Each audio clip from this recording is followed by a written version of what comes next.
Una de las cosas que podemos decir sobre el Gran Calavera y su importancia dentro de la filmografía mexicana es que nos establece una historia de familia no convencional.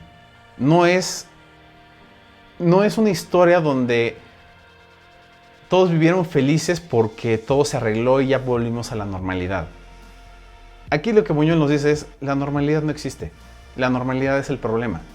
Sigue adelante, transfórmate, cambia. Lo que te haya cambiado, sigue adelante. Enriquécete si quieres, pero enriquécete de aquí. Y creo que mucho de eso es lo que nos representa incluso con su final, inclusive con el hecho de que se haya hecho un remake. Porque Buñuel mantiene su discurso de cuestionar al sistema. Y el sistema no es un solo partido, no es un solo sistema de gobierno, no es un solo sistema económico. Es todo ese entorno en el que nos encontramos. Y tal vez, aunque suene muy ingenuo, ese es el espíritu de su película. Las transformaciones vienen desde adentro, sí. Pero esa transformación desde adentro tiene que tocar afuera forzosamente. Y para que toque afuera tienes que hacer que los otros también se transformen.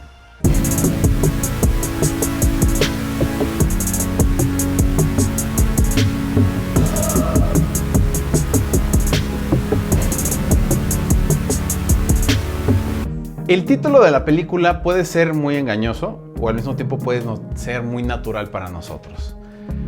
Hay que entender que la palabra calavera o que alguien era calavera en ese lenguaje, en ese caló del México de los años 40. ¿Quieres un trago? Ya va usted a empezar. Te advierto que este whisky es espléndido, ¿eh? Significaba que era una persona que se dedicaba a beber demasiado al grado de que estaba buscando matarse de alcoholismo. Vivir, ¿verdad, muchachos? Pues a beber todo el mundo para tener fuerza. Esto nos da un trasfondo muy importante para el Gran Calavera. ¿Por qué es el Gran Calavera? Porque es una persona que perdió la esperanza y se trata de morir a través de la ingesta de alcohol. Un ratito, viejo. ¿No te acuestas? ¿Para qué si he dormido espléndidamente? Anoche estuviste de parranda, ¿verdad? Atómica, hermano, atómica. Luis Buñuel llega a México para continuar con su carrera cinematográfica. Y realiza tal vez las mejores películas de su carrera en esta tierra. Aunque al principio muchos lo despreciaban por ser tan subversivo en su discurso y por meterse con figuras tan icónicas como la Iglesia. Luis Buñuel formaba parte del exilio español y transformó el cine mexicano como no tienen idea. La fidelidad de la mujer obedezca a su marido. Jamón del diablo. El Gran Calavera es el claro ejemplo de que en México no hay un género definido per se para encasillar a las películas. El Gran Calavera mezcla el melodrama con comedia. Y muchas veces la comedia supera al melodrama y al mismo tiempo el melodrama retoma su posición. Un sinvergüenza como usted. Caballero, Señor mío. señora, soy una señora. Ah, bueno, pues rasúrese porque no lo parece. En el Gran Calavera nos tenemos que fijar mucho en la forma en la que está escrita, ya que mantiene algo muy curioso en el desarrollo de su historia. Establece reglas que son imposibles de romper. Es decir, una vez que un personaje toma una decisión, no se puede echar para atrás. Tiene que mantenerse en la misma ruta que ya decidió y resolver el conflicto que venga. He tenido mucho gusto. El gusto es para mí y espero que no sea la última vez verlo por esta su casa. Gracias. Ya estuvo suave, jálele. Y es que uno de los propósitos de contar una historia, y eso se los puede decir cualquier persona que se dedique a ello, es narrar la evolución de una persona en un viaje, por decirlo así, ya sea interior o ya sea físico, que lo lleve a una transformación, que lo lleve a un cambio dentro de una problemática que se establece desde el principio de la historia. No volveremos a comprarlos. Muy bien. Oye, Ladislao, las puertas de la alacena están atrancadas, ¿no quieres arreglarlas? ¿Cómo no? Ahora mismo. Pues anda. Le ha agarrado un gusto a la carpintería, hermano. En esta película encontramos la historia de Ramiro. que al ser viudo está derrochando todo su dinero y está en una espiral descendente llena de alcohol, mujeres y de dispendios que ustedes gusten. Hay que frenarlo o dentro de poco se hallará en la miseria y más tarde en el manicomio. Y entonces es cuando viene la primera regla de la historia. Empieza el plan para hacerle creer que él ya está en la ruina. Ya me duelen los ojos de tanto surcir y los riñones de tanto lavar. Perra vida. Al no poderse revertir este plan, empieza a haber una serie de giros, recuerden el plot twist, que modifican y mantienen la regla de no ir para atrás. En este caso es, al darse cuenta Ramiro de que lo perdió todo y para darle prosperidad o un futuro más estable a su familia, hace una carta de suicidio. Y entonces es cuando se presenta otro punto inesperado. ¿En qué piensas? En que ya que estamos en plan de experimentos, pues no estaría mal hacer otro con mi familia que también necesita una lección. Darle una lección a su familia para que dejen de ser frívolos, para que dejen de aprovecharse de lo que tienen, para que sean más humildes y responsables y autosuficientes. Como nosotros los nobles. De hecho, Nosotros los Nobles es una adaptación del Gran Calavera. Pero si yo no le doy una buena lección a estos tarados y les enseño de qué se trata la vida, abuelo rico, padre millonario, nieto miserable. ¿Me entiendes? Pero lo que hacen Nosotros los Nobles es recortar parte del arco del personaje del padre para simplificar el conflicto. Nos lleva directamente al conflicto con los hijos. Y esto podría generar un problema, porque si bien Gonzalo Vega es un actorazo, su personaje realmente no tiene una evolución.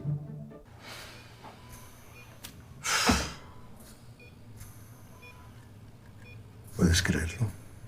Pero lo que hace mejor el Gran Calavera es que nos presenta un conflicto con su inversa y nos da una complejidad de resoluciones con este establecimiento claro de las reglas para avanzar la historia en donde todo mundo tenga que ser distinto al final de la historia. Y hoy tenemos una deuda de 400,000 pesos. Virgen Santa. ¡Tía, qué horror! Me veo trabajando de veras. Y mi padre lo sabe. Es que mal le da hambre después. Por eso es importante el arco del personaje, porque nos permite entender cómo va avanzando interiormente desde sus emociones en esta evolución como persona y cómo esta evolución tiene que trastocar su entorno. Gregorio, al contrario, es lo que cuenta en la vida. No cambiaría mi cuaderno de cuentas por mi libreta de cheques, palabra. Pues ya es hora de que vayan pensando entrar en razón. Ah, todavía no. Y creo que aquí es importante hacer la acotación que tal vez uno de los problemas que ha tenido el cine mexicano a últimas fechas, si no es que de los últimos 50 años, es que su punto más débil se encuentra siempre en el guionismo. El guión siempre termina siendo una de las cosas que más trabajo le cuestan al cineasta mexicano de los últimos años.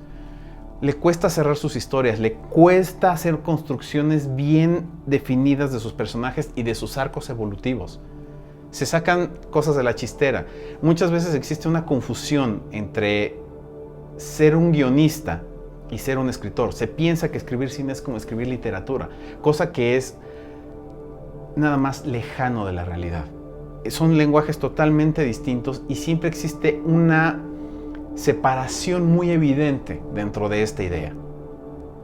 No puedes tratar la evolución de una historia como se hace con términos literarios, a tratar de hacer una narración de la misma historia con un lenguaje que tiene que llevarte en 3 niveles o capas o como quieras llamarlo, de decir, esta es la historia del personaje, esto es lo que cuento visualmente, esto es lo que cuento argumentalmente y este es el contexto. Nosotros los Nobles. Yo no me voy a ir de aquí hasta que usted no me dé mis 2,000 pesos, lucho. Próximamente. La revelación de que todo fue una trampa o un plan o algo maquinado sucede con Buñuel a la mitad de la película. Con Alarraqui sucede hasta el final. Y las consecuencias son de 2 dimensiones distintas, ya que Una está enfocada por corregir a los chamacos y aquí corrige a todo el sistema. Es la familia de Ramiro, es la empresa de Ramiro, es la vida misma de todos los que están involucrados en ese núcleo familiar. ¿Qué estás haciendo? Nada, hombre, estaba recogiendo estos malditos clavos. Es que estaba arreglando la tela de esa silla. Ven y verás qué maravilla. Porque este es el núcleo del Gran Calavera. Lo que nos está diciendo Buñuel es, el sistema es el que tiene que cambiar. No los hijos, no puedes ser paternalista. Tienes que cambiar tú, tienen que cambiar todos juntos. Porque no sirve que solo una parte cambie, si la parte de arriba sigue igual. ¿Qué tal, papá?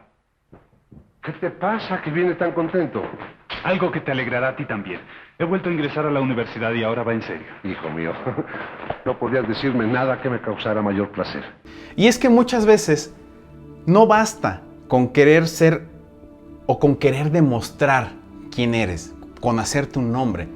Lo importante cuando haces cine es contar historias y contarlas bien.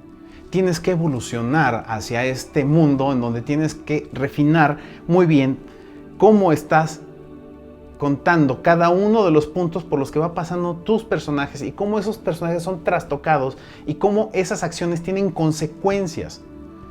No basta con querer demostrar que eres el hijo de papi, o no basta con querer demostrar que tienes un abolengo en la historia de los medios. Seguirán haciendo lo que a mí me dé la gana. Ya lo saben. Al que no le guste, a la calle. ¿Qué dices? A la calle. Bueno, no te pongas así. Porque hay que ver el Gran Calavera. El Gran Calavera tienes que verla porque sí. Porque es mucho mejor que nosotros los nobles. Porque te ofrece un arco de personajes tan delicioso. Porque te ofrece una resolución en cada uno de los personajes que inclusive cuando descubren que todo es un engaño, tomaron esta lección de mejor forma. Con más armonía, sí. Pero también es importante verlo porque el humor que maneja es mucho más incisivo. Que si sabéis que existe algún impedimento, luego lo manifestéis. No hay un impedimento, hay varios. Tal vez una de las razones por las que nos gusta el cine, en tantos años que sigue existiendo, es porque nos gusta que nos cuenten historias, en donde nos podamos ver reflejados, donde podamos ver que existen cambios que podemos hacer también, ¿no? Las historias bien contadas nos hablan de cambios que son posibles solo mediante el trabajo y solo mediante el trabajo interno de nuestro ser y de nuestra conciencia.